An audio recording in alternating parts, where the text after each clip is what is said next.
Hello and welcome back to Borås in Sweden for the final race of the first round of this World Cup.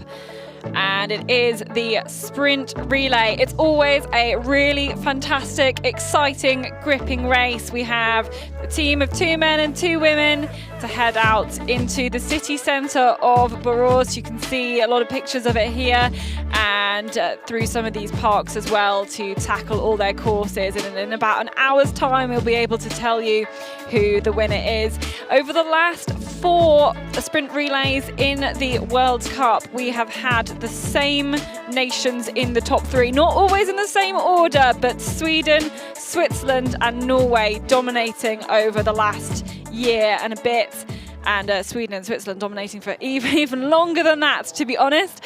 So will we see the same teams up at the top of the leaderboard once again, or will we see any more teams be able to challenge them? It is a World Cup as opposed to a World Championships, so the nations have multiple teams. So there are 5 nations with 4 teams today, including Sweden, Switzerland and Norway. So we may well be talking about Sweden 2 or Sweden 3 or Switzerland 4 or those teams and when it comes to the top teams here today. We are situated just next to this church, and that was the location for the knockout sprint arena yesterday. It's the same arena today, so some of the terrain will be slightly similar for the runners who were able to do that, but actually some of it is more in the city centre as well. Yeah, we are more in the city centre, so it's a bit, I mean, yesterday we were closer to the city. We had this route choices sometimes in the backyard still with narrow alleys and the passages, and today we will be more in the city center of Borås. Will be different. We will see the map very soon. It's this classical sprint orienteering we are used to, especially from the sprint relays. Yeah, it's going to be fast and furious. The organisers, the course setters have put out a lot of barriers on the course as well, as we'll see in a moment. Yeah, they have. We will see the map very soon. It's many route choices again. I think it's a good course for a sprint relay, but it's always hard to say because, of course, it depends very much on how the race is developing. Yeah, and we've seen races of different styles really in the last couple of years in the sprint relay. If you think back to Neuchâtel, where it got very, very stretched out, but then you look at in Cortina in Italy at the end of the World Cup final last year, where it was very, very tight and lots of chopping and changing. So it's really hard for the course setters and anyone to predict what it's going to be like. But of course, it's also because of the championship versus the World Cup. When you have more teams, of course, then it's more tight between the teams as well. And here, let's have a look at the map. You see we have the same arena and we have the same start as yesterday. First forking right from the start with 2 controls that are forked here, and then the first one together at control 3. Then we split up women's and men's course at control 3 here. We leave this city part for a short section with park orienteering, a long route choice here, especially on the men's course. There are different options. Interesting part, 8, 9, 10, 11 with many route choices, and then the second forking at control 11 also here. I think there's differences in how fast they are. Then we get up here, control 14, arena passage, and a short final loop, control 16, into this area where we have been yesterday already. And 17, 18, another route choice there, quite similar to the one yesterday. So of course, the one who have been running there might have a small advantage in the very end. Maybe a small advantage, but they'll all have been doing their geeking. They'll have all the teams would have been watching the races, been talking to each other. They'll be really well prepared to take the right route choice, I think, on those ones. I think we'll have a look at a couple of different analysis of the different routes that you can take around here. I mean, this one is hardly a route choice, yeah, but it does save you a few meters. It's the women's course here. This is this option, and you see the difference is mainly that you can cut the corner there a little bit. You can run a bit more straight on the red one. So I think I don't think we will see anyone going for the blue one. Would actually surprise me. Yeah, this is like one of the most simple routes of the whole map. But then there are opportunities, especially with these bridges here, for some more kind of different route choices, I think. And do you think the athletes will be surprised to see so few forkings, so few gaffles? They won't notice. I mean, they always have to expect forkings, and when they it will split up here on the routes. You see here different options. This is the men's course again. You see there's the red one, but it's short, but there are quite many curves you have to take, the different directions. The blue one quite straight, but it seems quite extreme on the map, of course. In the end, I mean, you see there are only a few meters between the different options, so I think it's good to choose an option quickly and then execute it, and it's a good thing if you have one option where you get time to prepare the last part of the race. Here, another interesting route. The blue one's the shortest. The blue one is the shortest. And the others are pretty much the same. And I think it's the fastest as well. Yeah. I think once you go up the bank rather than going underneath, then you've got a lot of straight running there. And when we were testing it, it looked pretty good. Felt pretty good to do that blue route. But they'll probably have had some chance on doing the last longer route choice leg to be able to plan this one and look at all the different options, I think, and get a sense. So this is a runner just coming into this control here. This is exactly what it looks like, just stopping where the control would be. And this is the river next to where that control is. So we will take a look then down this start list. As I said already, there are lots of nations with multiple teams. So we will be looking a long way down the start list to see some of those second teams. And really, when it comes to, for example, the Swedish team, they could have picked pretty much any combination of runners and they would still be a favourite team. I mean, they could have rolled the dice here just to put together a team. If you look at the second team, they have Lina Strand, Martin Rekborn, Emil Svensk, Colin Olsson. Even in the Swedish fourth team, you have like Jerker Lisell. I mean, they're still all of the teams here are very strong, and of course, this makes it extra exciting for us to follow the race because we can have many teams potentially in the lead here a long way through the competition. Yeah, I really, really think so, as they just get ready, line up in this formation. So wearing number 1 is the Switzerland Team 1. That is Simona Abersold, Joey Hadorn, Matthias Kibert and Elena Ross. Very, very strong team there. Joey Hadorn missing out of the qualification yesterday, but means he's not got too much in running in his legs. Hanna Lundberg, Max Petterbemer, Gustav Bergman and Tove Alexandersson on the Sweden 1. Norway 1, that's Anna Drykhorn there. She made it into the semi-finals of the knockout sprint, along with Håvard Sandstad Eidsmo, Kasper Fossa and Druna Benjaminsen. Those last two were both made the final of the knockout sprint as well. And are we looking for it to be the same as we've seen a lot of the time, Switzerland, Sweden, Norway? Are there any teams who you think could challenge them in the top 3 in terms of nations? It will be very tough. I mean, I think the Finnish team is quite good with Marika Teini, Mika Kiermula, Akseli Ruohola and Venla Harju, but I don't think it's not good enough to win. That's my guess, but still they have a strong team. They can be quite far up there. I would have guessed that the British team would be one of the favorites as well, but they had some very tough changes there. But we originally had Chris Jones and Rolf Street in the team, but they both had to, yeah, we're not really sure what's happened. I know Chris Jones was ill on Friday night and then he missed yesterday's race. We don't know why Chris Jones and Ralph Street have had to pull out, but they've been replaced by Johnny Crickmore and Nathan Lawson. You know, they're still decent runners, but they're not. Chris was 8th in the individual sprint and Ralph made the final. So there's no real replacement for those. Those are definitely the top runners. Anyway, we digress. Let us go. We are ready now. Here is the start of the sprint relay, and there are loads of teams out here. We've got 57 teams all going together for the start of this sprint relay here in Borås, and they all pretty much go the same way around then to control number 1. Just so speedy, this run out then. And now they start to split up a little bit. They're going these different routes towards this first control.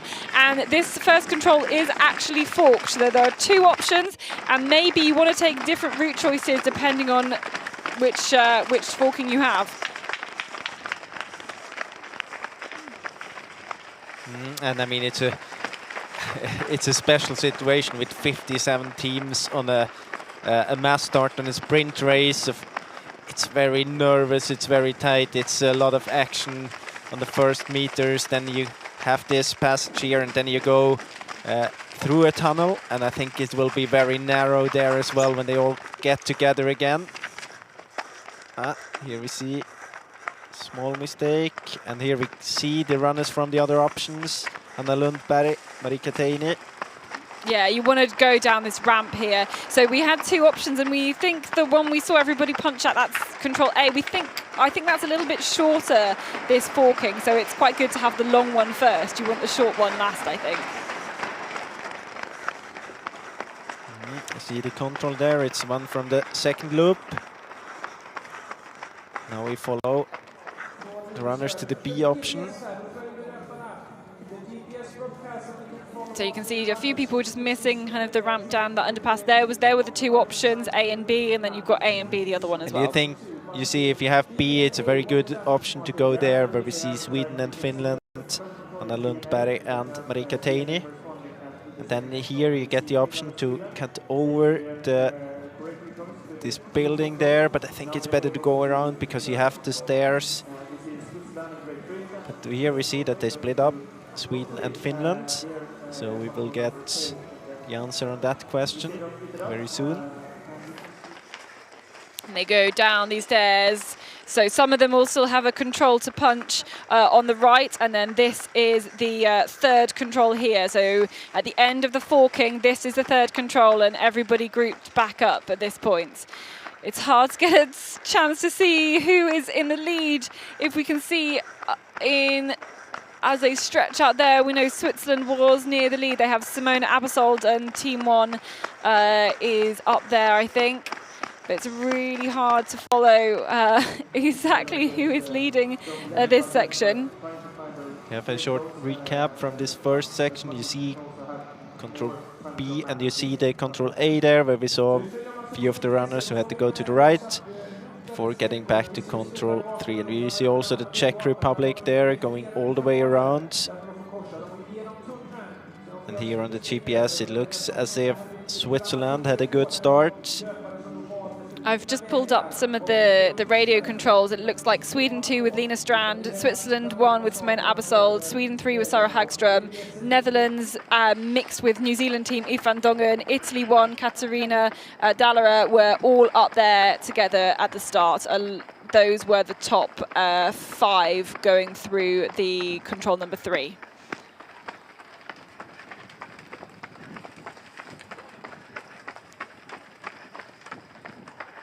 And now here we are on this long leg towards control 5. You see that they split up. We have Sweden and Switzerland on the north, and Sweden 3 and Sweden 2 on the south.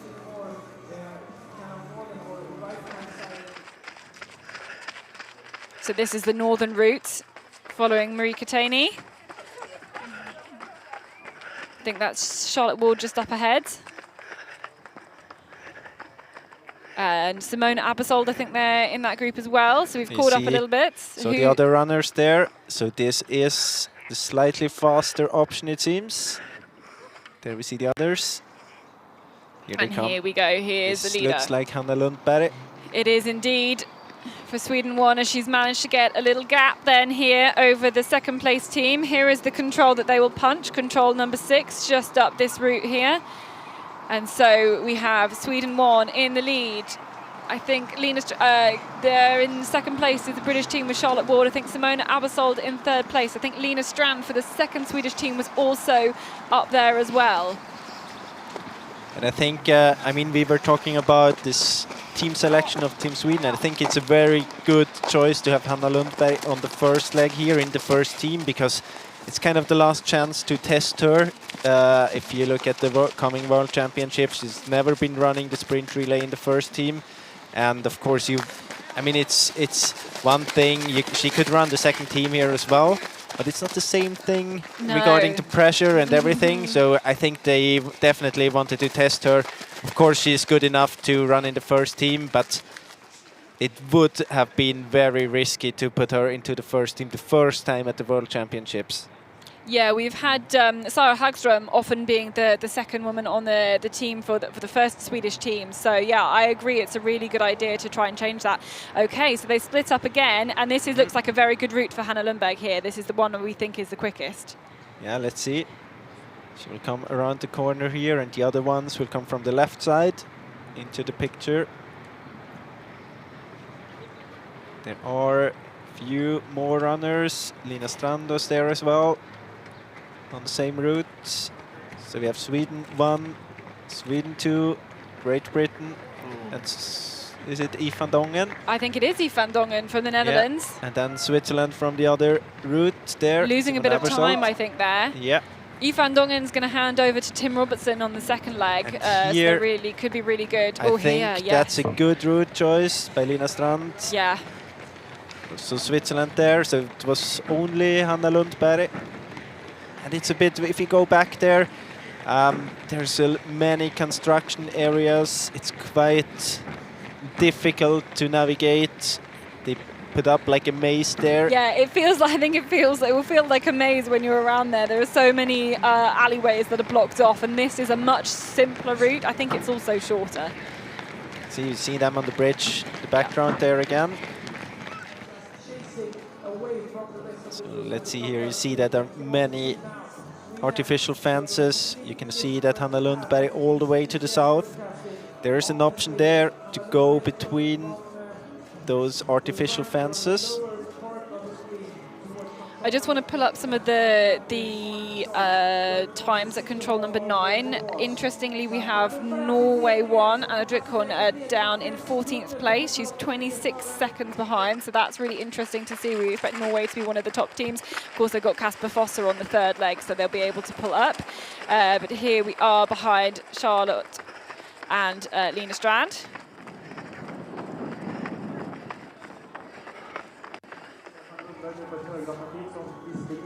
And here you can see the differences then with these two routes going to control 10. The controller's at the top of the stairs. And of course the route, if you go to the north there, it's good to go all the way around, like we see those 3 runners do here. So have they managed to catch up? Where's Hanna? She's not there yet. No, I don't think so. There she is. So she was 5 seconds ahead of the others at control 9. And here we have Switzerland 1 and 2.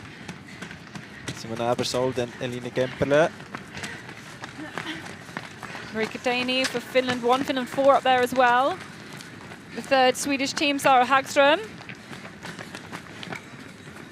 Everybody else has gone rounds, having seen those in front doing the same, but it's to not follow Hanna Lundberg.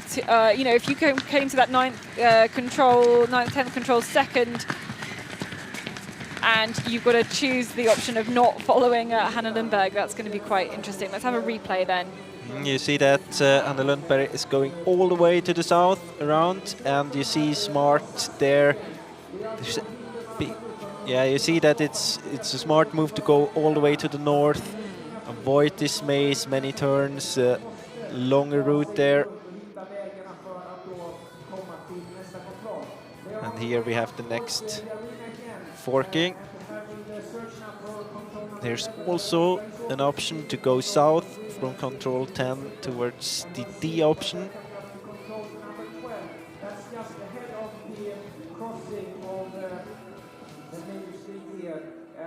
You see here, you either go again. You either go round and then down by the underneath this passage. They've all been through there already. They kind of know how it works. Or go where Hanna Lundberg is going and go round the side of the building. And then there's been a long uphill climb from the river basically all the way up, and they keep climbing here. So Lena Strand there leading this sprint relay. Charlotte Ward's currently in second place for Great Britain. So all the runners who've been in the knockout stages of the knockout sprints, they are very familiar with this run through then as they go round, and then a very short second loop. See the gaps here, it's not extreme yet.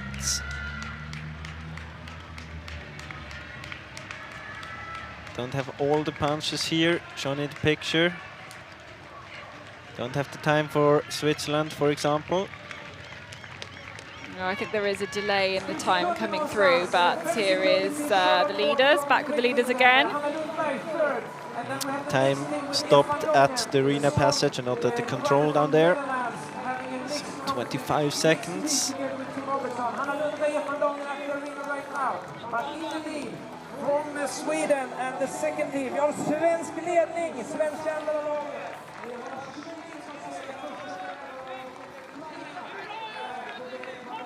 You see the differences between Hanna Lundberg, maybe already figured out the way that she's going. Yves van Dongen really carefully looking at her map. At this point, they're all pushing really hard. They know that they've got to do their job on the first leg. They've got to kind of stay in contention, not make too many big mistakes. You can't win the relay on the first leg often, but you can lose it. So you really got to, try and minimize your mistakes. Yes, saw them splitting up there. Elina Gempele going to the left. It's kind of the route choice we had yesterday already into this bit more suburban area.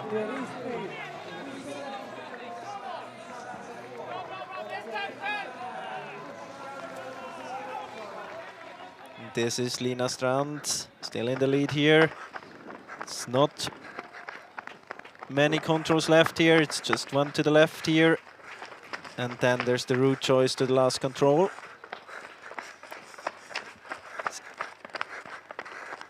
Actually, I think it would have been better to go out there, up again. Because now she has to go all the way around here to the right. Jump over this fence here.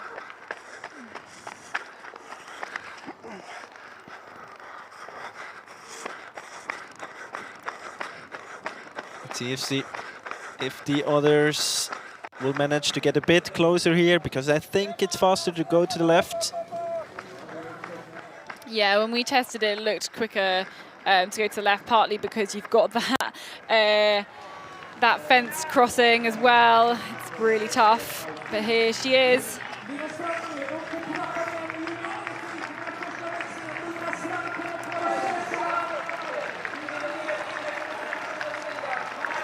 So here's our leader then, Lena Strand. She's going to hand over to Martin Regborn. They have Emil Svensk and Caroline Olsen on the rest of the course. So crosses the finish line there, handing over to Martin Regborn, who did really, really well. He's had a really good championships, World Cup so far in both the individual and the knockout sprint. Let's have a look for second place. Yves van Dongen is here. What has happened to Charlotte Ward? Not sure, but Yves van Dongen from the Netherlands is going to hand over to Tim Robertson from New Zealand. They are in a mixed team. They're handing over to the double silver medalist. And we have Sweden 1, that was Hanna Lundberg, handing over to Max Petterbemer. Charlotte Ward then, 29 seconds down, handing over to Johnny Crickmore. Also the Ukraine with a good start here, first leg, and Switzerland 38 seconds behind. Simon Abersold, and here we have Elina Gempele for the second Swiss team, 43 seconds behind.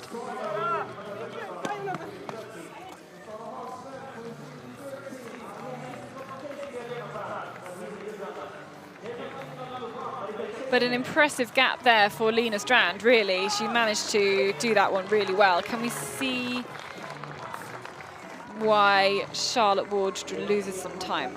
This is the start of the second leg here, towards the first forking. See the big gap here Martin Rekman has to work with.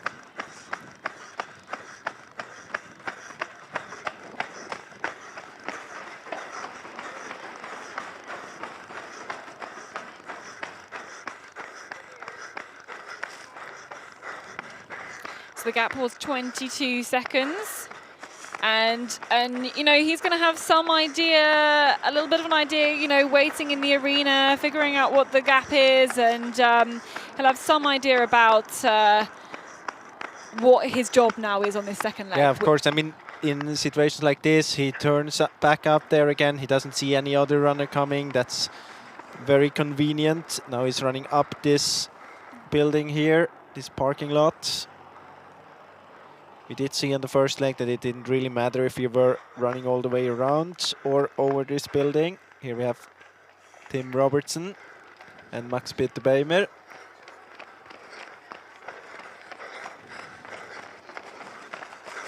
Yeah, so this Netherlands, New Zealand team and Sweden one were pretty much neck and neck, but we've got the Ukrainian, I think, in amongst that too. It's different route choices here. We have also Martin Upman. And Johnny Crickmore as well. That was Denis Sherbakov for the Ukrainian team. Joey Hadorn getting into the picture here as well. And I think here the forking does actually play into it. I do think there are differences in the time, but you could also see that Tim Robertson lost quite a lot there going around the building.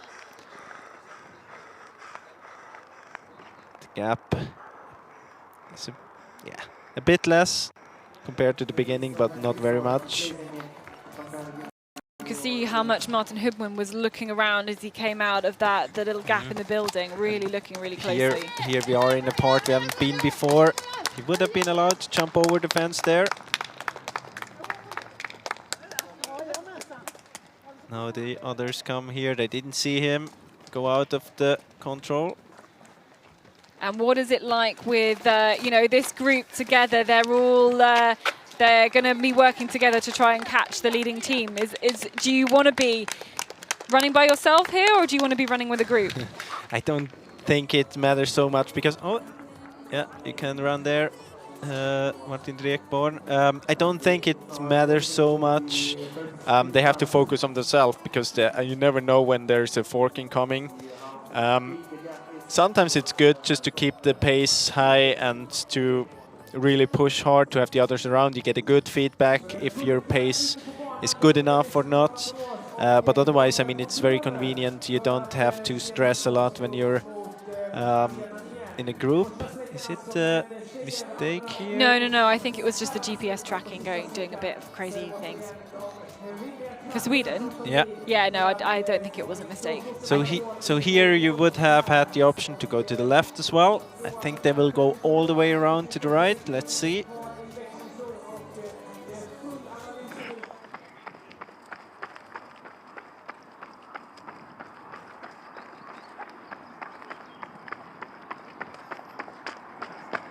So those two runners, they chose to go to the left.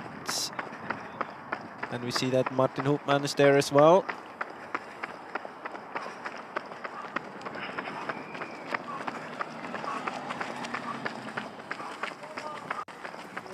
So yeah, we're following that group south.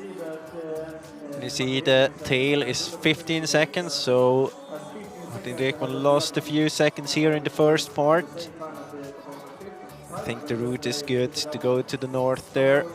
Yeah, we saw it in the course analysis at the start of the broadcast. It was about, I think, about 30, 40 meters shorter. It was about 680 meters as opposed to about 720. So that's going to be really, maybe really decisive then for those catching up. But we still got Martin Drekborn and Sweden 2 in the lead. We'll see if we can get an idea of whether that gap is going, but maybe some, I don't know. It doesn't seem to have really been attacking that route down the hill for me. And you see now they can actually spot him again, and that's a big advantage because now you can see the back. You get a feedback that you get closer and closer. You get the feedback that your pace is good and you are even able to catch with that pace. So that's a very good situation for this group now. But again, you know, Martin Drekborn running by himself, he just doesn't want to take any risks at this point. You know, he wants to be kind of safe and everything like that. So let's see where they head up here. We think it's good to go. You can't go up that path there, basically, that's blocked up. You want to head up the up where Sweden 2 and Martin Regborn was going. So you can go on top of the bridge and then probably across that first bridge and go round exactly as he's doing here. It looks good. You can see the control just by the water side, by the steps. But you've got to go around this taped off area there. You can see the tape. There are loads of barriers in the city centre today. Really creative planning to make this very kind of square, very grid-like city centre, make it into something interesting. So we see, I think they must have split up here. Or at least there is a small gap now between Switzerland and the first Swedish team. It's only a few seconds. So they get the time check at the next control. We will see what that is like. Max Petter Bejme, though, off the back for the first Swedish team. It's 10 seconds now. The gap is closing here. But that group of four were, or this chasing group of four were really close, and they've now split up. And we couldn't really tell which way they went. But you can say that, I mean, the difference between the second Swedish team and the Swiss team at the start was 38 seconds. Now it's only 10 seconds. So very good start from Joey Hadorn here. Had a great race already last time at the World Cup final for the Swiss team. The only one that really did a very good run there for the Swiss team. And now we see that no one so far chose to go all the way to the north. Let's call it the Strand option. Yeah, they've all just gone together. And I would still expect them to go north out of here. And now they split up. The second Swiss team and the third Swedish team, they go to the north, though I think they will be able to catch a few seconds. Yeah, I think so. I want to see Norway 1 and 3 down now in 9th and 10th, about a minute behind. We still want to keep an eye on those teams. Remember, they've got good, strong runners later on in their races. So here's Joey Hadorn then in second place. And Tim Robertson has managed to get a little gap on Tim Robertson, who is there in third. But that mixed team, I think they will go out very soon. Yeah. I mean, they will fall back. Yeah, they will. They've definitely got the two strongest runners right in the lead for them. Was there a small mistake by Joey Hadorn? Up there, suddenly together with Tim Robertson. Ooh. And this is the first one, I think, who's seen go down the steps. It's a good option if you have the B control, because it's a forking after this control here. So it's a good choice for him, probably. So the top, we've seen 4 Swedish teams now through this point, all 4 of the teams. You see it here, if you have the D control, it's quite good to go down there, but then you shouldn't turn up there. As we see Sweden 3, you should go all the way around to the south, over the square, and then up the stairs there, south of control D. Now it seems as if the gap is growing a bit again between Switzerland and the second Swedish team. My feeling was that it was a small mistake. Joey Hadorn. Here we have Martin Regborn. So still in the lead. He has managed to stay ahead, even though he's lost a little bit of time compared to the 22 seconds he went out the lead with.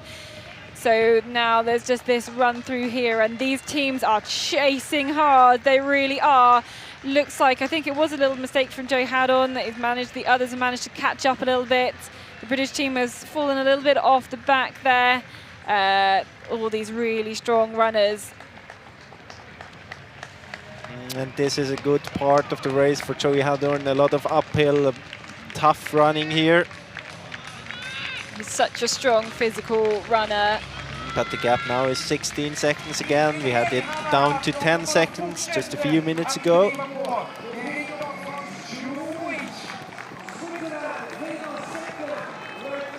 So we all know this is going to be a big setup, this big fight between Sweden and Switzerland.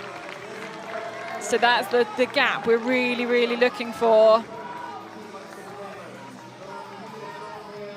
Johnny Crickmore's just dropped back a little bit, being caught up then by Martin Hubman.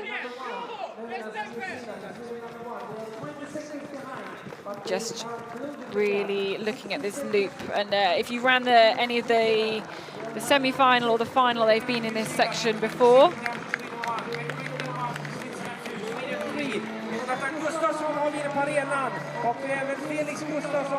And we want to look, so Eidsmo from Norway is there a minute behind the leaders.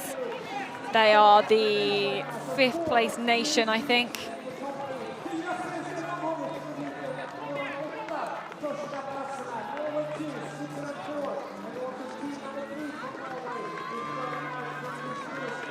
Here he is, Håvard Sandstad Eidsmo.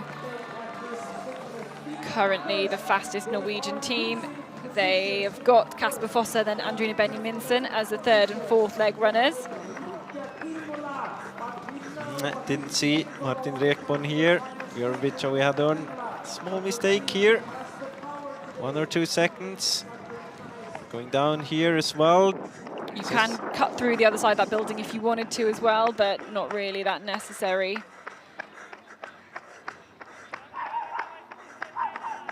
He's going up here. Could have turned directly out from the control. But here is the leader. It's still Sweden 2, Lina Strand handing over to Martin Regborn, who has just kept this lead here. They will hand over to Emil Svensk. It's Caroline Olsen as well on the last leg. It's a really, really strong team. Even though they're the 2nd team from Sweden, you know, it's be so hard for the team selectors to choose. And of course, as we said many times in this World Cup, they are all fighting for places on the World Champs team as well. Could see there was a small crash with the cameraman, and that's it, Gustav Bergman. And you see there was a small mistake by Joey Haddon now, going down to 3rd position. Gap now 20 seconds. Still a good race by Joey Haddon. The gap when he started was 38 seconds. Now it's down to 20. And now Matthias Kiburtz has to fight back for Switzerland. We saw Tim Robertson handing over to Joseph Lynch. So definitely their 2 best runners at the start. And here is Martin Hubman, Anton Gustafsson. I thought we saw Johnny Crickmore was really struggling towards the end, and he hands over there about a minute down, but only 2 seconds ahead of Norway 1, who've got Kasper Fosse on the 3rd leg. I'm talking about these nations a lot because I think, you know, they're going to be the ones who are vying for that to be the 3rd place nation. Here's Emil Svensk. And he kind of missed the ramp down. I think he's going to have to go down the steps to go on that underpass through underneath the road. Here he is, underneath there. And he'll pass a control that it doesn't need to punch yet.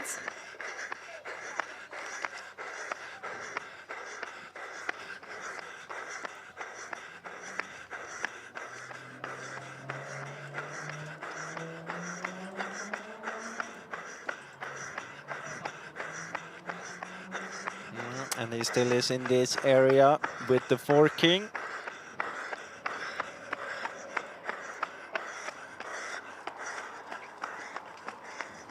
Going down the steps here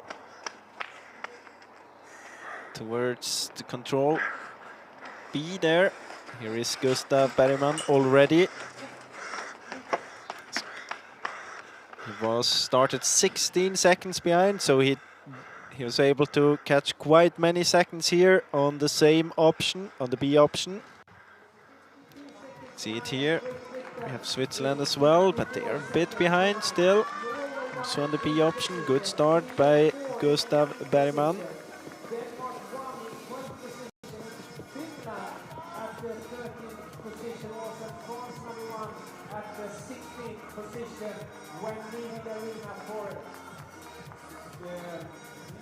Number 3.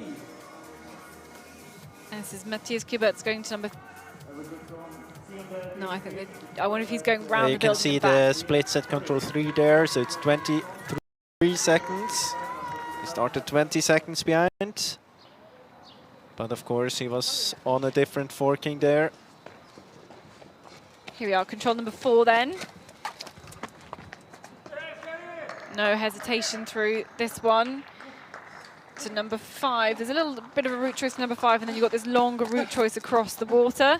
Gustav Bergman the same way. And now you could see that Kibbutz just met Emil Svensk there. Running up here, punching in control there. And of course they will all have seen what everybody in an advance has done. So they actually go the other way round. And exactly, they split up here, different route choices towards control 5. You see Kibbutz and Gustav Bergman going around to the left. Which we think is a pretty good route. I think it's. I think when we tested it, it was maybe slightly better to go to the left, but they're really a couple of seconds in it. I think it's quite equal. Yeah. So now they have the possibility to go different route choices. See, Gustav Bergman is going to the left, Emil Svensk going to the right. What is Kibbutz doing? He's going to the right as well. It's the one we think is a bit faster. It's at least shorter. As long as you go all the way, yeah, all the way around, as you can see Svensk doing now. He's going to go and cross the northern bridge. Here's the chasing group then, with Nathan Lawson here. Yeah, you can also see Kasper Fosser, I guess, and Ricardo Rankan.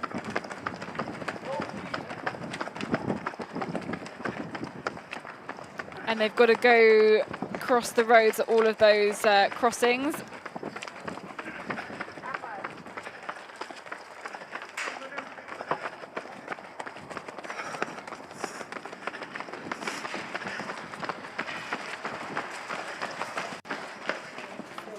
You see that Kibbutz is going a middle way. That's also Gustav Bergman is going a middle option there.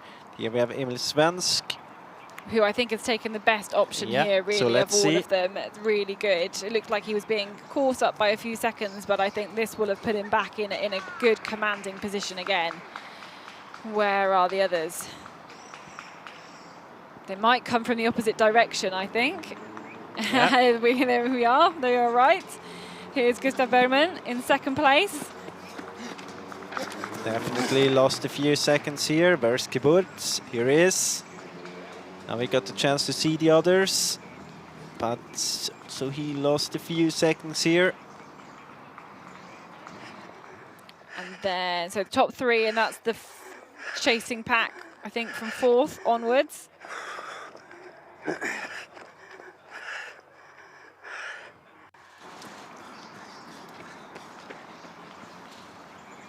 Joseph Lynch there, New Zealand. Here is Kasper Fosser and his group, August Molén, I think it is, Ricardo Rankan, Jerker Lysell. And Nathan Lawson.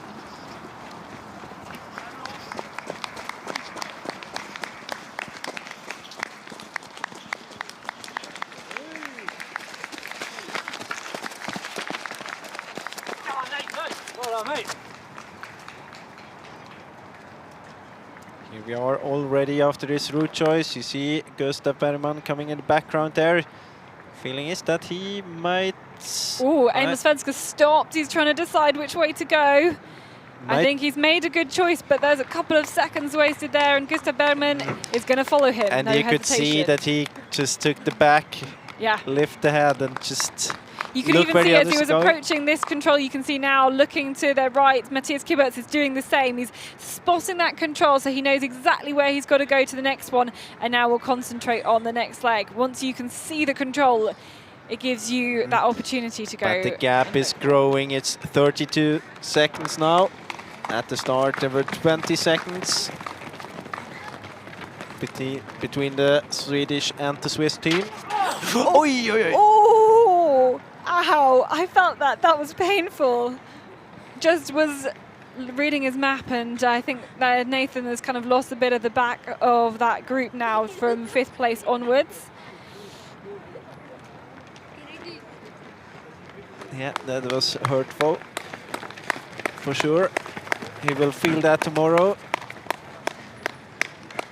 But everybody going the same way. You can see they're crossing the far bridge, which is good. Oh, do we need to see it again? You see that he's reading the map.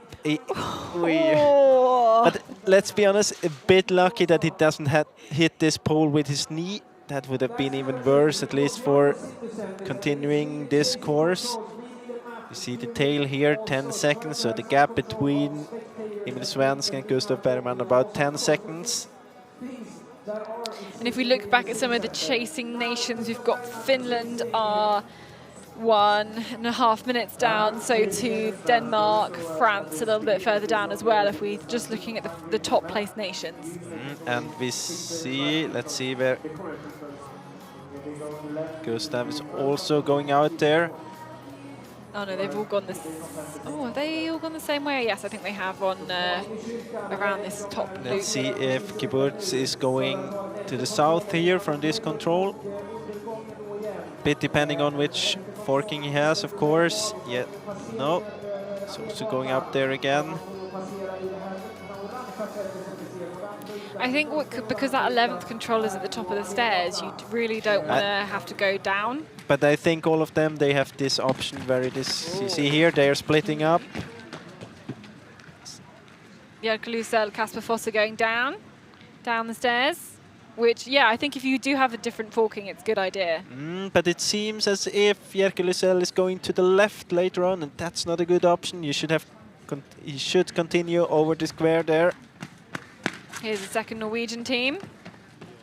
And I think the third as well.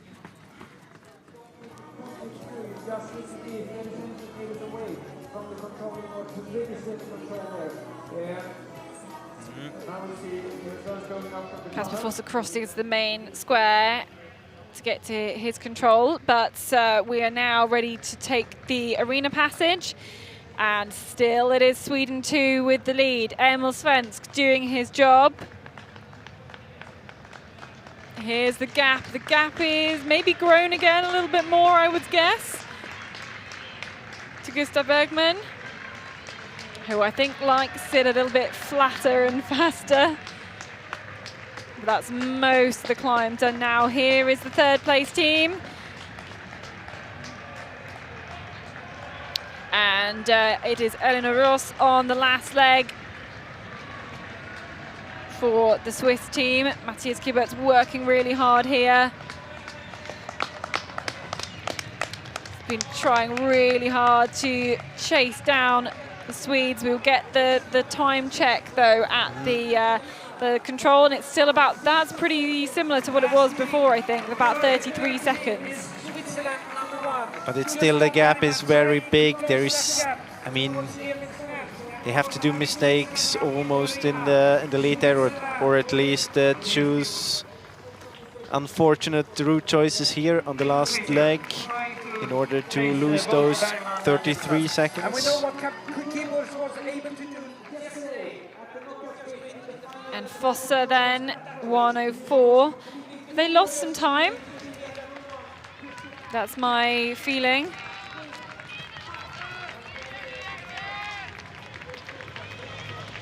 Molen, Lusel, Lawson and Lynch there for that joint team. But as we would expect, Kasper Fossa has had a really strong leg. I mean, we saw that last year, was it? In the sprint relays, we saw he made such a decisive move for the team, and Kasper Fossa's really settled into this third, the third place on the team. He never really runs in the second leg; he's always running the third leg, and he's really managed to make it decisively. Emil Svensk just stopping some traffic there. Yeah, exactly. You could see how he stopped the car, trying to hint that he is going to cross there. Yep. Okay, and here are 4 Swedes waiting for the first runners to come through. They are the ones on the last leg. Tove Alexandersson is running for Sweden 1, but it's Sweden 2, of course, who are leading. It is Caroline Olsen then on the third leg. Here is Emil Svensk running up these steps for the last time for him. He will hand over then to Caroline Olsen, and we will check what it is. So after Lina Strand got a gap on the first leg, it's been Sweden 2 leading the whole way round. Let's have a look at the gap. It was about 16 seconds, I think, back to the first Swedish team. Here is Matthias Kiberts really working hard here. What's happened to Gustav? I don't know. Wasn't there yet? No. Must have disappeared somewhere. Here's Kiberts. Here is Kiberts, but the gap has grown. Really good last part of the course for Emil Svensk, and I don't know what has happened to Gustav Bergman. Where is he? That's a good question. I hope we will see. There Here he is. What on earth has happened to Gustav? We're really good to find out what that was. We can see what the gap is. The gap is 53 seconds. He's not happy. He is not happy with that. I don't know what happened at the end. I really hope we'll get to see, but he is not pleased with his run, and we'll hand over to Tove Alexandersson, and she's got 53 seconds, see if she can catch up on the first team. But Norway are through. They are plus 110, and I think that was... Yeah, Kasper Fosse was losing some time towards the end. Then we have Switzerland 2 and Sweden 4 at the exchange. And then we look back and we want to see the next few teams handing over. And I mean, now suddenly it's not Tove Alexandersson against Caroline Olsson. Now it's Caroline Olsson against Elena Roos for the victory here. We see it here now. Gustav running all the way around, getting into this area in there. Going too far there. That's a big mistake. So in the section he has been yesterday already. He has to go all the way around. Sure that he was kind of planning towards control 17 or already. It's just a few seconds of time he wasn't focused. And then it happens. Things like this, they happen so fast. We see Elena Roos and Tove getting together here. So there must have been a mistake in the beginning from Elena Roos. You can also see that they actually crashed together here. So she's caught up 16 seconds already, but we do have the different forkings here, which now will play out.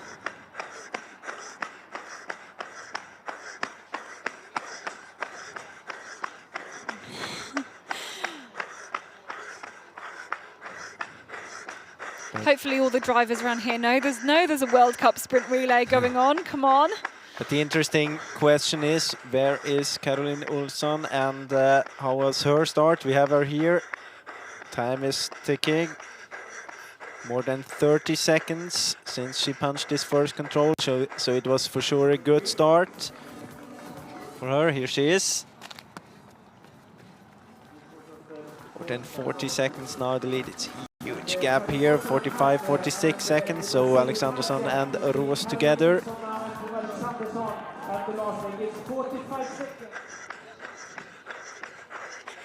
So they run together. Alexandersson catching up a bit of time. Roos losing a little bit of time compared to the lead of Caroline Olsen. If we're looking for the third place nation, it's still Norway. Andrina Benjaminsen there at the exchange. They were 1 minute and 10 seconds behind the lead.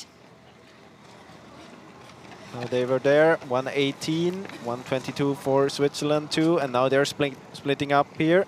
Tove and Elena Roos. We have this route choice, and what we think is it's a good option to go to the right there. ordentligt. Hon plockar alltså 16. Here is Andrina Benjaminsen racing to this fourth control, yes. Currently the third place nation.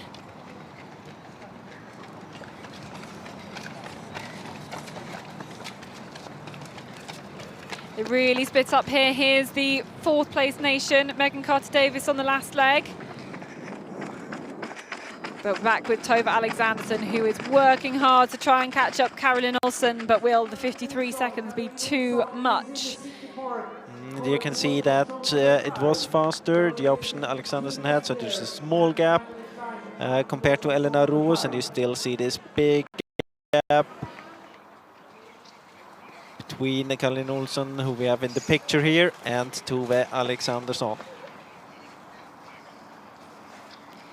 So if you're Caroline Olsen right now, you know, you will have seen a little bit of what's been going on. You won't probably quite know what the gap is. What will she be feeling right now? Well, of course, she is still expecting that the Swedish first team is quite tight behind her, because she doesn't know about the mistake from Gustav Bergman. So she is just focusing and trying to get the right route choices here on this course. And of course, if she looks around, she sees that there's no one else there, but still she has to keep her focus all the way here. Yeah, she's really got to keep her calm.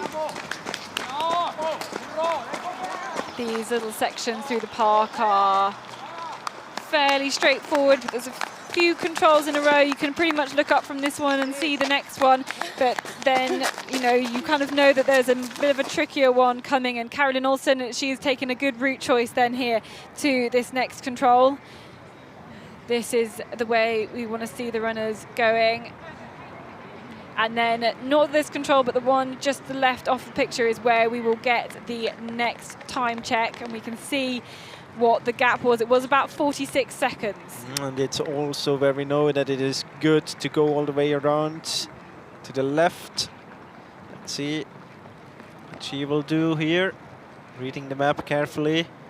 Punches and takes the good route choice here. Very good so far. Really smooth as well. No hesitation at that point at all. Those are the chasers then. And then now they might have gotten like an idea about I was going to say, will they be able to have seen her from there? What do you reckon? I'm not sure. I'm not sure. I think Tove Alexandersson has really been looking at her map there. I'm not really sure she'll have looked ahead to see anything. And she doesn't even really look to her right kind of to see the next control yet. She's just looking ahead.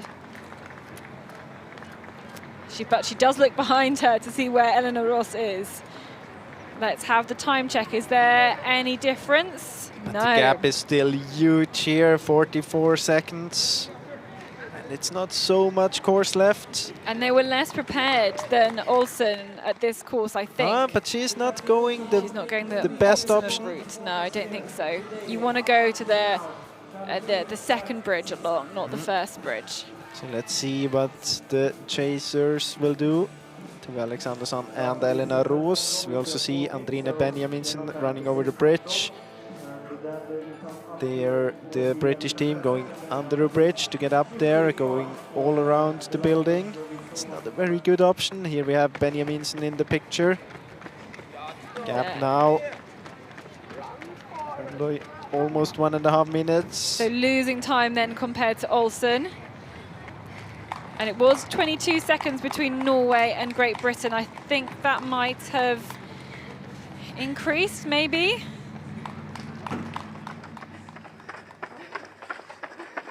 And also they are running somewhere in between there, so not the best option for them as well. Here we have Olsson punching.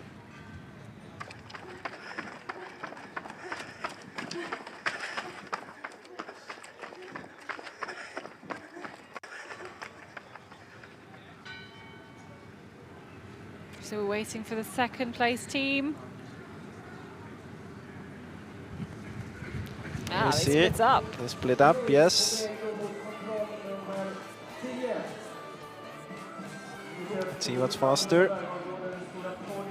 We will soon find out. But Norway, I think, and Gina Benjaminsen choosing a better route compared to the British team there as well. And Alexanderson now going up the stairs. And there is Elena Roos. Here she is. So it was faster to go around there. It was faster at the top, the northern routes. And they are back together again. There we go. There's the confirmation. And look at the Norwegian team. Benjaminsen doing a good route, I think, there to this control. That's exactly the way. That's the shortest route, we think. That's the quickest route, certainly. See them now, maybe for the first time. We have Elena Roos again in the lead compared to Tove Alexandersson. Wait.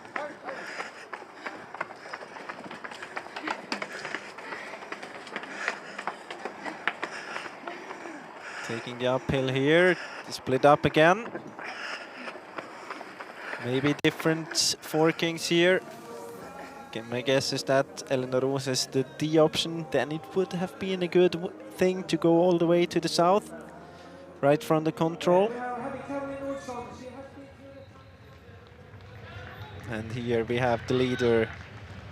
And it's a big margin still. It is a big margin. It's looking really comfortable. But we have seen Gustav on the last loop. Everything can happen still. Yeah, anything can happen on a sprint relay, but it's looking really good for Caroline Olsen. And as she heads through the arena, she'll be able to, I think, pick up a little bit of information from the coaches, from the arena speaker here. She'll really be able to get some feedback that she's in a good position, that she can kind of take a few extra seconds to just kind of be a little bit careful here. And we have a look now who will be the leader at control 12. Who will be first at control 13, at control 12, and then be in the picture towards control 13. It's Tove Alexandersson still.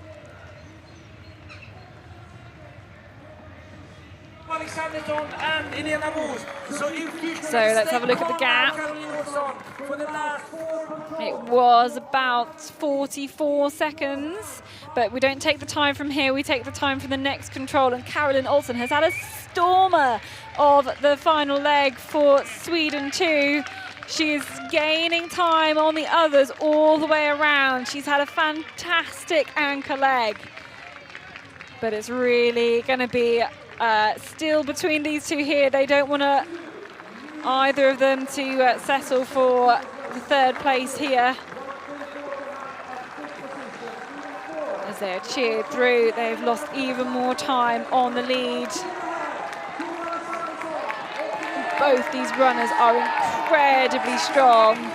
I wonder if it's going to come down to a sprint out. There are only 2 seconds separate them. There are still some route choices on this final short loop of controls. Benjaminsen is in 4th then, 1:25 down. Not lost really any time since the last radio control. Hausfit there as well for Switzerland too.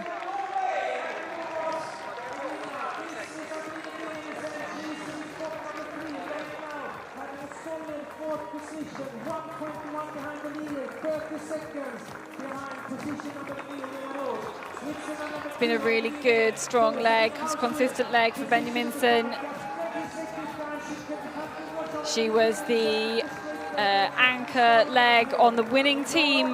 They won the sprint relay in Cortina in the World Cup final. Ooh. And here we see a small hesitation, but still, I mean, her gap is so big, she can afford to make a mistake like that. She can almost do the same mistake as Gustav Bergman on the third leg and still win this here. So very soon, I think she's coming to the last control. Here's second and third. They are still together. Second in between them, I think. So will they split up here towards the next control? And soon we have her in the picture coming to the last control. Yeah, here she is, Caroline Olsen. Fantastic running from her, fantastic running from the whole team. They've been leading the whole way through. Oh, they split up though. They split up here towards the last control, but Maybe let's take Katherine Olsen to the finish here first. Yeah, we will take Katherine Olsen through to the finish. She's got a big smile on her face, and the team of Lena Strand, Martin Regborn, Emil Svensk and Katherine Olsen can celebrate. They have won the World Cup mixed sprint relay. The second team from Sweden. Fantastic, and here we go. Has Eleanor Ross made a great route choice? She's just checking behind her. I think she has made a really good route choice on this last control. And has she managed to drop Tove Alexanderson? Yes, by a long way.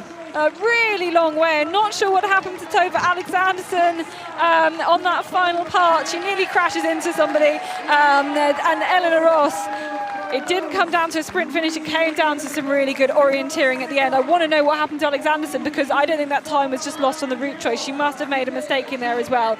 Switzerland, 36 seconds down. Thumbs up from Eleanor Ross on her team with Simona Abersol, Joey Hadon, Matthias Kiberts. I want to know what happened to Tove Alexanderson, because Team Sweden 1 have lost some time there. They were Hanna Lundberg, Max Petterbemer, Gustav Bergman and Tove Alexanderson. Mistakes, I think, from Gustav Bergman and Tove Alexanderson.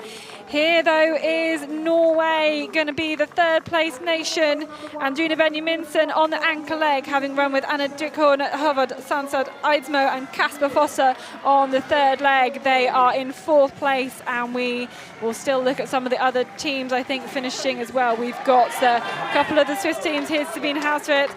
And we've got, I think, the other two Swedish teams in the mix as well. So fifth place for the second Swiss team at this point. And I think Tove Alexanderson maybe just looking at that last loop again. I really want to know what happened. There we go. Let's have a look. See it. Yeah, that's a mistake. Okay, that's... She kind of did. I think she didn't see that you can go around there to the west, yeah, up there. In that little passage between the buildings. Exactly, and then she made it too complicated. She overthought this route choice here, which actually I thought was quite simple. I mean, for me it was only one exit there, and then it's either to the left or the right, but the right didn't seem any options, so... but of course, I mean, it's a stressful situation in the end. There's still a fight for the second position, and well done there. Yeah, so we saw the British team in, then Finland, Denmark and France. They were all really, really close at the end. Venla Haju ultimately taking out. Battle between the Norwegians here. It is Norway 2 who take it just ahead of Norway 3. A lot of the Swiss teams, I think the mixed team as well in there. There's the finish of the Netherlands and New Zealand team with Yves van Dongen and Tim Robertson on the first two legs. They were really up there right at the beginning, and goodness me, a whole load of energy exerted today on this fantastic race. Here's the Czech team. Not with the strongest kind of male runners here today. You know, we have seen them take top 3 position at a previous mixed relay in the on the World Cup circuit, but not for them today. Disappointing then for the Czech team, who have been so good in sprint and sprint relays before. They've just not really had, for the whole of the team, not really had the best of races, best of weekends, I think.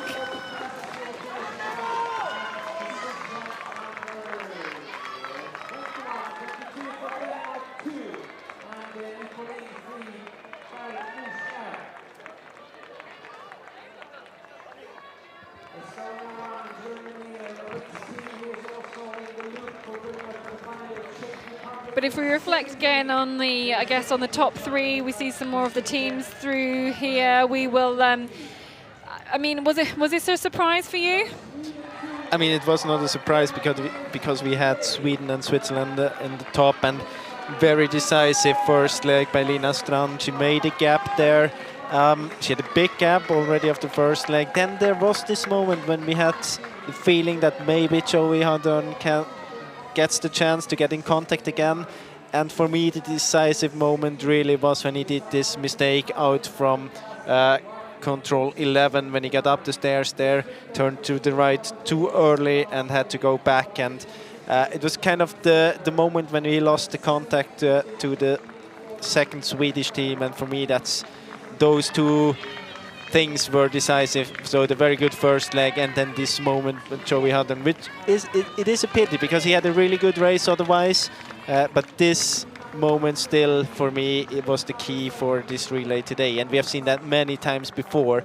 If you have the gap open more than, let's say, 20-25 minutes after leg 2, it's almost impossible to close it again. Yeah, you can, the leading team can afford to make some mistakes with a lead like that, and they can afford to take the pressure off and just have an extra few checks. You're not on the red line, you're not risking it. And too much. on the first 2 legs, it's still so many teams around, it's still nervous, and then it's another situation. It's a bigger risk to choose something stupid because the others around are doing it as well.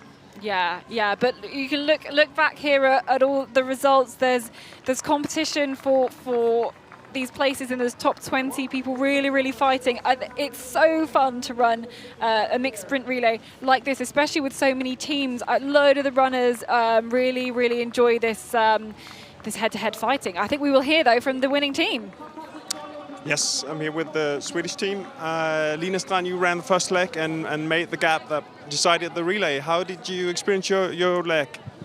Well, I know I was one of the strongest on the first leg, and then when I made a good route choice after half of the course, I knew that now it's just to push all the way, and that's also my best half, the second half of the course. So my shape is very good, and I'm very happy with my race. And of course, I knew my team is strong, but we also it's great to make a gap and just go with the relay and be in the lead the whole way. It's how we should do it. And Martin Reichborn, you ran the second leg. You went out ahead of the other teams. How did you experience your relay run? Excuse me, what was it? Your leg, how did you experience? Yeah, it was a dream to get this opportunity from Lina and go out first with a gap. So it was more of an individual race, and that suits me as well. So it was just to push all the way and try to keep the gap. And actually the same was for you, Emil. Your third leg, how was that? Yeah, it was a good leg. Yeah, Martin changed over in the front, so yeah, I just ran in front and ran my own race. Okay, let's go to the final leg. Caroline, you went out. You knew Tove Alexandersen and Elena Roos was behind you. How did you experience the fourth leg? Yeah, I was so happy. My team fixed a gap. I needed that so badly. So I was just, don't fuck it up, don't fuck it up, don't fuck it up. Take your time, and then if they come, I will fight for my life. But until then, I don't fuck it up, and I didn't. So I was just so happy I didn't. Was like ashamed for my teammates, and now they did the job, and I take the glory. So as it should be. Did you look across the shoulder to see if they were there, or did you think you had a decisive lead? No, I decided not to. I know, like, when I see someone, like, look behind, I think they're weak ones, and then I think, I will kill them. So I don't give them that. And if they come, I fight. So I didn't. I just did my work all the way. I was on my way to doing a mistakes after the passage, and I was like on my way into a dead end, and I was like, take it back, fast. And then I said it, so I'm very happy with that. And you all have World Championships in Denmark coming up in less than a month. What does today mean for that? How are your expectations on running on the Swedish team there? Yeah, as we did such a good race, I think we should run all this team. It's a really good team, so watch out. Yeah, we are so many good ones, but we showed that we are there, we are in the fight, so I think for sure we are one of many good ones, but we will fight for the spot. And Lina, your thoughts on the World Champs in less than a month? Yeah, of course. Yeah, we have tough selections, but this weekend I showed that I should be there and fight for the medals. So I'm really looking forward. Yeah. And we should look out for Sweden in the sprint relay in a month as well. Yes, you should. Thank you. You can feel they're really putting their pitch together to be included, I think, in the team for Denmark for the World Champs, because it's not a given at all. We will then look here. This is the end of the third leg on the GPS replay. This is this mistake from Gustav Bergman here. Yeah, it's kind of, I mean, if this would not have happened, it would have been a fight for between the first and second Swedish team for the victory, maybe. The gap was around 20 seconds. Maybe Alexanderson would have been able to put some pressure if Olsson was running in towards the control coming out, and see Alexanderson would be a different situation. You could really feel here that she, I don't know, I mean, Olsson is really up, and she was very open with that. She didn't really believe in it. She was just almost expecting the others to catch her. Yeah, she thought she needed a gap. Yeah, and I mean, if you have that mindset and someone comes and has your back, it's a different situation. But I mean, she did really good this race. And maybe she was also overplaying it a bit for the interview here. She had a great performance today. You can see it here in the GPS of this last leg. I don't really understand why Elena Roos was going all the way around. Yes, I think that's where Tove Alexanderson managed to catch her. Because that's what we had. We had this time loss in the very beginning of about 15 seconds, Elena Roos. And then from here they were together chasing Caroline Olsson, but she never really opened up for anything. She had okay route choices. Maybe this one was not the best one, but still it's not a route you lose like more than 5-6 seconds. So it was still a good choice. I mean, with this kind of gap, as long as you don't do a mistake as big as Gustav Bergman was doing on the third leg, you're quite safe. You can see that she was good here. She was running over the bridge. Then you also see that it's not the best route from both Alexanderson and Elena Roos towards control 8. It was not the best route from Caroline Olsson here as well. But she was kind of lucky because the others, they never really chose the right route either when she was wrong. So it's not, you could see the gaps here are that too big here that the routes don't really make enough and of a difference. in this position here, you could see that Andrine Benjaminsen get closer and closer, but the gap was so big from the beginning that she was out of the fight. But still, she would have had maybe the chance if she would have been in the group together with Sweden and Switzerland. And then you see very soon on this last loop, you can see this small mistake or the beginning of a mistake from Caroline Olsson towards the same control, the first control after the arena passage, the same control where Gustav had some problems. Yeah, now she entered there, backed out again. I mean, she could have. I don't know. I feel like she she should have known what that was going to look like from all of the previous races, I think. But there was no problem at the end. And now here we see that Switzerland and Sweden together fighting for the second spot here. And then the route choice still quite surprising for me that Tove Alexanderson is going this way. She must have felt kind of in a situation where she believed that she wouldn't have a chance against Elena Roos in a fight, but it didn't look like this when they were running up the hill towards the arena passage. So for me it's quite surprising. I would have guessed that the one who has to do something in the end would be Elena Roos. Yeah, me from too. what I've seen from this first part of the course. So for me it's very surprising that she just chooses a different route there in the end. Yeah, really surprising. But yeah, maybe you kind of said earlier, maybe she didn't see that little passage between if you go like right out of the control the way Elena Roos did. But then she sees that Elena Roos isn't following, and it should make you kind of double check, because she can't believe that. I mean, this one is a route far around. If you would find one there where you see, okay, it's very close to the line, then you don't have to. We had that yesterday with Matthias Kiburz, and he said, I saw Tim Robertson going to the right. I didn't even check his route. Yeah. And there he had like Kiburz's route was quite close to the red line, and So then you don't really have to do it. But here she went around, she went so far around that it kind of should lead you to at least double check it. Yeah, but by the time, as soon as you've made that wrong move, then that's it. You're like, you know, she would have been behind and really struggling to catch up there, I think. And of course, it's very easy to say from us when we're here, not in that situation, and we know, like, kind of the result of it. Yeah. We do indeed. All right, we're going to try and get everybody to squeeze on the podium here. And of course, the flower ceremony here is for the top 3 nations, not just the top 3 teams. So it is a Norwegian team that takes the 3rd place today. The team of Anna Drickholm, Havard Stansad, Eismo, Kasper Foster, and Andrina Benjaminsen. And they will take the flowers. Again, it's kind of what we're used to seeing from the Norwegian team, really strong last few runners, but maybe they've not quite got their best team there. They've had a few different setups with their first 2 runners over the last couple of years.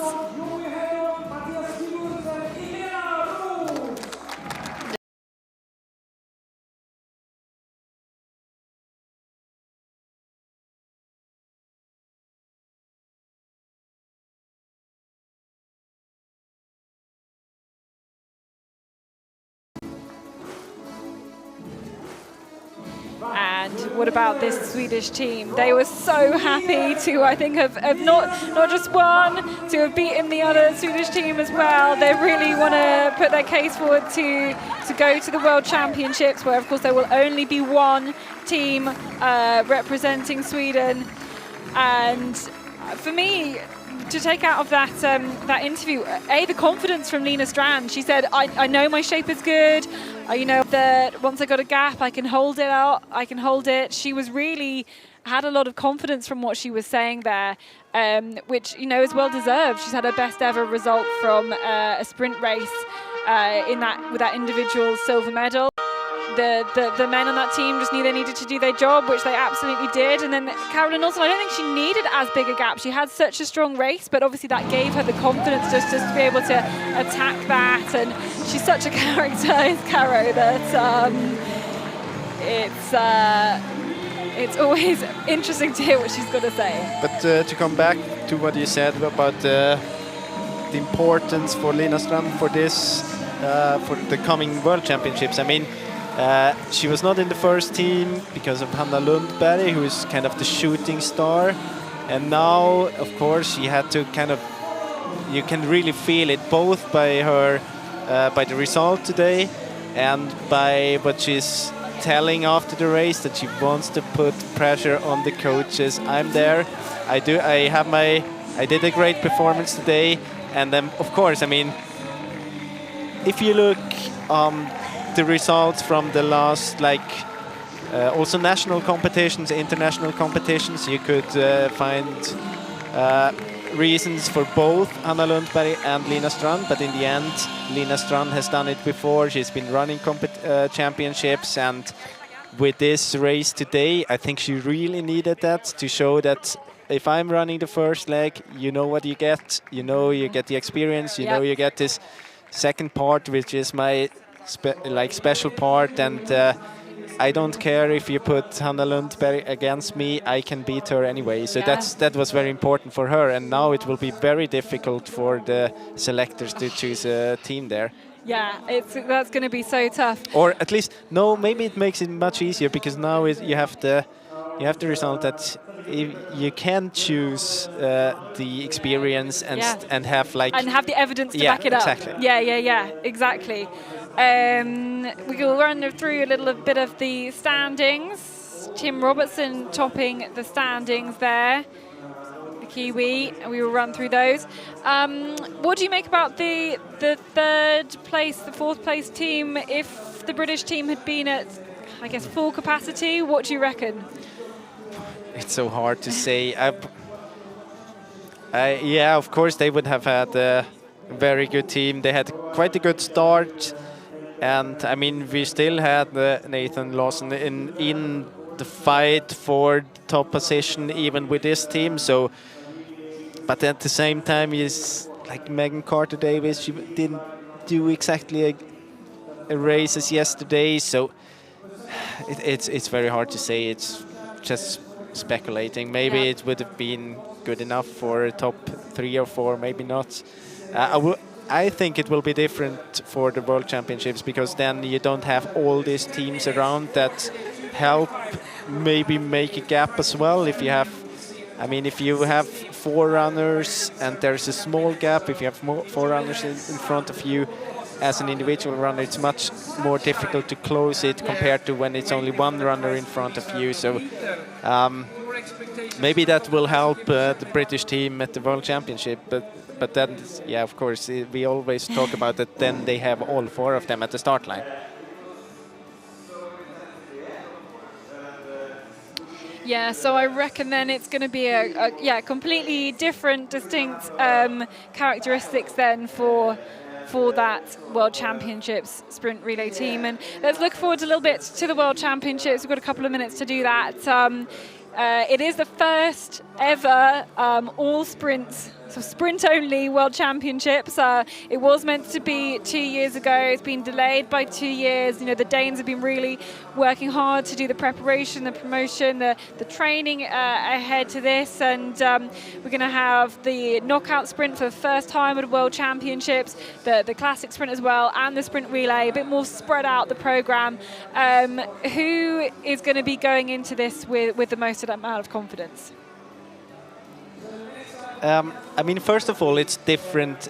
One of the differences is that we, for the first time, see a starting field where everyone has been focusing on sprint. Yes. I think that's a big difference. Like, if you compare it to earlier years when they have both the forest and sprint, then we had a few of the runners. If you would take, for example, Gustav Bergman, he would probably not have put extra energy on sprint, but now he put it, and it will change a bit the circumstances. For me, yeah, the favorites, I would say it's kind of the ones we have seen this weekend. For the knockout sprint in the men's race, for sure, Kiburt has a lot of pressure now, both from himself, as he said yesterday, and from outside, because he has won 2 knockout sprints in a row now. In the women's class, it's always, I mean, Tuve is always one of the favorites. It's not only because she is such an all-rounder, but she proves it all the time. She has been so good but the whole is she weekend. Starting to be challenged now by some of the other runners? Yes, but still, you get the feeling that the challengers, it's always they need to have a really good day. Yeah. And she needs to then have a bad day. Yeah, not. I mean, she didn't have a very bad day yesterday, but still, it's like they need a very good day, and we depend on that. We have someone who has a really good day to challenge her, and then they have to do it in a knockout sprint. They have to make it to the final, and then in the final they have to peak. And Tuve, if she has a normal day, she is in the final, and she will be running for the medal. So yeah, it will be very interesting, and I think the most special thing is that we have this focus. Yeah, it's going to be really, really exciting. We'll be back with all the live coverage from the World Championships in Denmark. But from now, from Borås in Sweden, goodbye. Bye.